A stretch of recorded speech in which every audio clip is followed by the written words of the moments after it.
बिस्मिल्लाहिर्रहमानिर्रहीम। अस्सलाम वालेकुम। आज 19 मई है और दिन है सोमवार का। इस वक्त हम मौजूद हैं सुप्रीम कोर्ट ऑफ पाकिस्तान में। सुप्रीम कोर्ट में आज जो समाअत हुई मखसूस नशिस्तों के केस की, जो नज़रसानी दरखास्तों की समाअत है, उसमें 2 जजेस को बेंच से निकालना बड़ा मसला बनकर सामने आ गया है। और आज बड़े ज़बरदस्त दलाइल दिए उन्होंने। फैसल सिद्दीकी साहब ने, जो सुन्नी इत्तेहाद कौंसिल के वकील हैं। लेकिन मैं वीडियो का आगाज़ कर रहा हूँ जो सबसे अख्ताम में, जो आज समाअत के आखिर में जो मसला हुआ।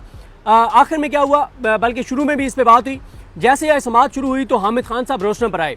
हामिद खान साहब वो भी सुन्नी इत्तेहाद कौंसिल के वकील हैं। उन्होंने आकर कहा कि मैंने 3 दरखास्तें दायर की हैं, वो दरखास्तें, उन दरखास्तों पर हम पहले दलाइल देना चाहते हैं। अच्छा, वो 3 दरखास्तें थीं जिनमें से एक दरखास्त में कहा गया था कि जब तक 26वीं आईनी तरमीम का फैसला नहीं हो जाता तब तक इस केस को ज़ेर इल्तवा रखा जाए, इस केस को ना सुना जाए। दूसरी दरखास्त ये थी कि इस केस की लाइव प्रोसीडिंग होनी चाहिए, लाइव इसकी नशियात नशर होनी चाहिए।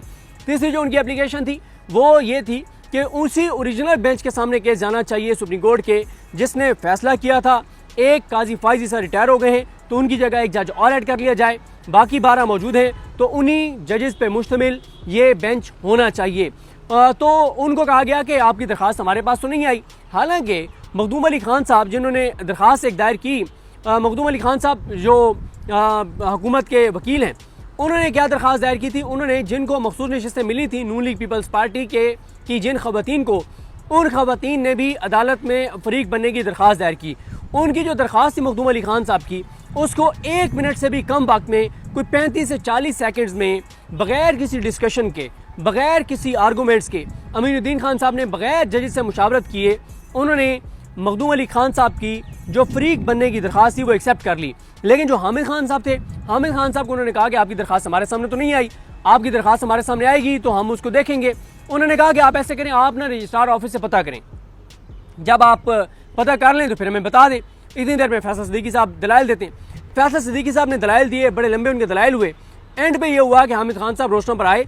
उन्होंने आकर कहा कि मैंने ऑफिस से चेक किया है और उसमें उन्होंने ये कहा है कि आपकी दरखास्तों पे इसलिए नंबर हमने नहीं लगाया क्योंकि आपकी दरखास्तों में तौहीन आमेज़ अल्फाज इस्तेमाल किए गए हैं, आपने जजेस को स्कैंडलाइज किया है। उन्होंने कहा मैंने तो ऐसा कुछ नहीं लिखा।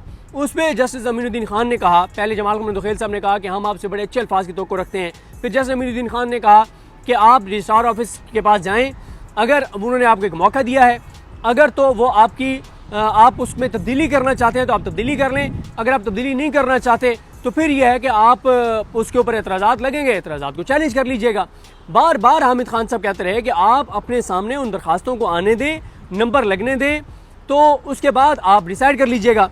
तो उस पर जमाल खलील दुखैल साहब ने कहा कि अगर वो दरखास्तें हमारे सामने आती हैं और हम इस नतीजे पे पहुँचते हैं कि वाकई आपने उसमें तौहीन आमेज़ लफ्ज़ इस्तेमाल किए हैं तो उसके नताइज क्या होंगे। तो यहाँ पर अब उन्होंने इंटरटेन नहीं की दरखास्तें। अब आते हैं पहले उस एक दरखास्त पे जिसके गिर्द आज की पूरी समाअत घूमती रही, और वो एक दरखास्त जो है वो हामिद खान साहब ने भी दी, फैसल सिद्दीकी साहब ने भी दी। उस दरखास्त में 2 पॉइंट्स हैं। पहला पॉइंट ये है कि फैसल सिद्दीकी साहब ने भी इस पर दलाइल दिए, जिस पे मैं आपको पॉइंट्स हम बताऊँगा कि ये फैसला 13 रुकनी बेंच ने किया।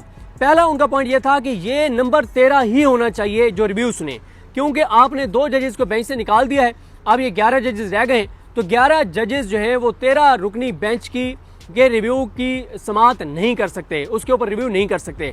अच्छा, इस पर फैसल सिद्दीकी साहब के क्या दलाइल थे, जजेस के क्या रिमार्क्स है, उस पर बाद में आएंगे। पहले देखते हैं हामिद खान साहब की उस एप्लीकेशन जिसको रजिस्ट्रार ऑफिस ने नंबर नहीं लगाया और कहा है कि इसमें तौहीन आमेज़ अल्फाज इस्तेमाल किए गए हैं और स्कैंडलाइज किया गया जजेस को। उस एप्लीकेशन में क्या है, इसके उस पैराग्राफ पे भी आएंगे जिस पैराग्राफ पे मुझे लगता है कि उसके ऊपर जो है वो मेन एतराज़ किया गया है। जो उनकी एप्लीकेशन है हामिद खान साहब की, उसका पैराग्राफ नंबर 2 ये कहता है कि ये जो फैसला था 12 जुलाई 2024 का, उस पे उसके ऊपर जो रिव्यू आए हैं उसमें हमने ये दरखास्त दायर की है, और वो ये कहते हैं कि उस वक्त 13 दस्तयाब जजेस उस बेंच में शामिल थे जिसने 12 जुलाई का फैसला दिया, और उस बेंच की सरबराही काजी फाइज ईसा कर रहे थे। उसमें मंसूर अली शाह साहब, मुनीब अख्तर साहब, याहिया अफरीदी साहब, अमीनुद्दीन खान साहब, जमाल खलील दुखैल साहब, मोहम्मद अली मजहर साहब, जस्टिस आयशा मलिक साहबा, जस्टिस अतर मिन्नाह साहब, जस्टिस सैयद हसन अजहर रिजवी साहब, जस्टिस शाहिद वहीद साहब, जस्टिस इरफान सादत खान साहब और जस्टिस नईम अख्तर अवान साहब थे। आगे पैराग्राफ नंबर 3 में हामिद खान साहब कहते हैं कि 12 जुलाई 2024 के फैसले के जरिए इन अपीलों और मुंसलिक दरखास्तों का फैसला किया गया जिसमें 8 अक्सरियती जजेस ने राय दी थी और 8 जजेस अक्सरियती जो थे उनके नाम उन्होंने बताए हैं। और उसके बाद उन्होंने कहा कि याहिया अफरीदी साहब ने अलग अपना नोट लिखा और उन्होंने कहा ना तो वो मुकम्मल तौर पर अक्सरियती फैसले से इतफाक़ था, ना अक़लियती फैसले से इतफाक़ था। एक अलग नोट लिखा याहिया खान अफरीदी साहब ने। और फिर वो कहते हैं कि काजी फाइज़ ईसा ने जो है वो उन्होंने मंदोखेल साहब के फैसले से इख्तिलाफी राय से जुज़ी तौर पे इतफाक़ किया था। और अमीनुद्दीन खान साहब और नईम अख्तर अवान साहब ने जो है वो बड़ी मजबूत इख्तिलाफी अपनी राय दी थी। वो क्या थी, उन्होंने सारी नशस्तें नून लीग और पीपल्स पार्टी को दी थी और उन्होंने कहा था कि अदालत का अक्सरियती फैसला कोई इदारा ना माने क्योंकि वो आइन के मुताबिक नहीं है। उसके बाद पैराग्राफ नंबर 4 में हामिद खान साहब कहते हैं कि नज़रसानी की मौजूदा दरखास्तें सुप्रीम कोर्ट की आम रवायत के बरक्स जो है वो समाअत के लिए मुकर्रर की गई हैं, क्योंकि वो कहते हैं कि वैसे जो नज़रसानी दरख्वास्त है वो 3 माह के अंदर अंदर मुकर्रर कर दी जाती है, लेकिन ये दरख्वास्तें तकरीबन 1 साल तक जो है वो ज़ेर इल्तवा रहीं। वो कहते हैं कि एक मजबूत खदशा है कि ये जो ताख़ीर थी वो काजी फाइज़ ईसा की जानिब से जानबूझकर की गई, जो शायद 26वीं आइनी तरमीम का इंतजार कर रहे थे। उन्होंने इसमें काजी फाइज़ ईसा पर यह इल्ज़ाम लगाया है कि उन्होंने नज़रसानी दरख्वास्तें इसलिए ज़ेर इल्तवा रखी कि वो ये चाहते थे कि 26वीं आइनी तरमीम हो और उसके बाद ये आइनी बेंच बने और आइनी बेंच जो है इसकी समाअत करे। पैराग्राफ नंबर 5 में हामिद खान साहब कहते हैं कि 25 अक्टूबर 2024 को साबिक चीफ जस्टिस की रिटायरमेंट के बाद ये दरख्वास्तें ज़ेर इल्तवा रहीं।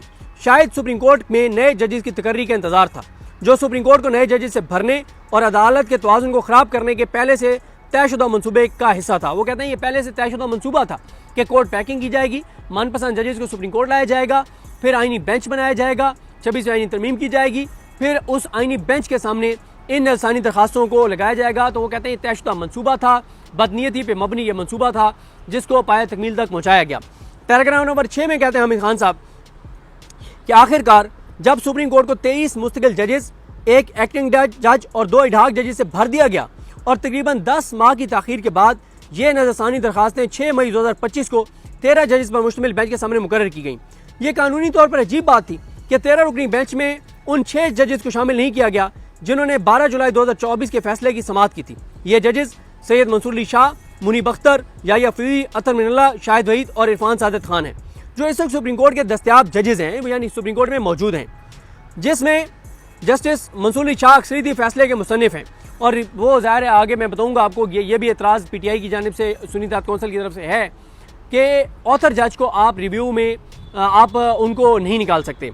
तो फिर हामिद खान साहब कहते हैं कि तमाम 6 जजेस जिनके नाम हैं justice Musarrat Hilali, justice Aqeel Ahmad Abbasi, justice Shahid Bilal Hassan, justice Mohammad Hashim Khan Kakar, justice Salahuddin Panwar, justice Aamir Farooq और जस्टिस अली बाकर नजफी हैं, जो असल बेंच के हिस्सा नहीं थे, उनको रिव्यू में शामिल कर लिया गया।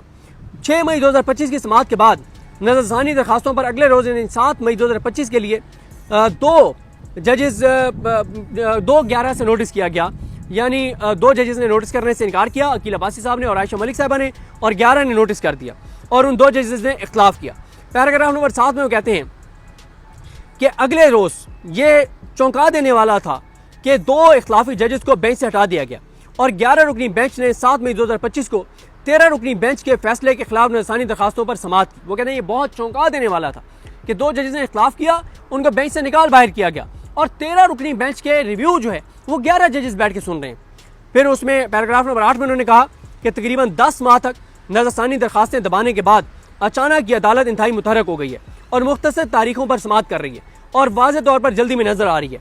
अच्छा, इसमें उन्होंने लिखा नहीं है, अगर वो लिखते तो उनको इसको फिर साबित करना पड़ता, लेकिन PTI का ये ख्याल है, सुन्नी इत्तेहाद कौंसिल का ये ख्याल है कि अमीनुद्दीन खान साहब क्योंकि दिसंबर में रिटायर हो रहे हैं और मुसर्रत हिलाली साहबा की रिटायरमेंट भी मेरे करीब है, तो इसलिए इन 2 जजेस को ख़ास तौर पे, और उनका ये ख्याल है कि PTI का के वकला का ख्याल है कि दीगर जो जजेस हैं उनको ये कहा गया है कि आपको 27वीं आइनी तरमीम करके और आपकी रिटायरमेंट एज 70 साल कर देंगे, आपको 5-5 साल मजीद दे देंगे।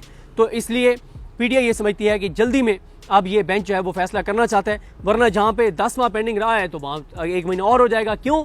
उस पर फैसला सिद्दीकी साहब ने कहा कि क्यों आप इसको मुलतवी कर दें, उसकी वजूहत मैं आगे बताता हूँ। आखिर में कहा गया कि बेंच की तश्कील पर जो एतराज़ात हैं उसकी ग्राउंड्स बताई गई हैं। ग्राउंड ये है कि वो कहते हैं कि ये कानून का एक मुसल्लमा असूल है कि नज़रसानी दरखास्तों पर वही जजेस और उसी तादाद में जजेस समाअत करते हैं जिन्होंने पहले मेन केस में समाअत करके फैसला दिया हो। लिहाजा मौजूदा नज़रसानी दरखास्तों की समाअत के लिए बेंच की तश्कील गैर आइनी, गैर कानूनी और सुप्रीम कोर्ट के कवायद के खिलाफ है। दूसरा पॉइंट वो ये कहते हैं कि मज़कूरा बाला मफरूज़ा जस्टिस काजी फायज़ बनाम सदर पाकिस्तान केस में तस्लीम किया गया। जस्टिस मुसर्रत हिलाली, अकील अहमद अब्बासी, शाहिद बिलाल हसन, हाशिम खान काकर, सलाउद्दीन पंवर, आमिर फारूक और अली बाकर नजफी को नज़रसानी बेंच में शामिल करना मुकम्मल तौर पर गैर आइनी, गैर कानूनी, कवायद की खिलाफ वर्जी और इस सिलसिले में रवायत, रवाज और तरीकाकार के खिलाफ है।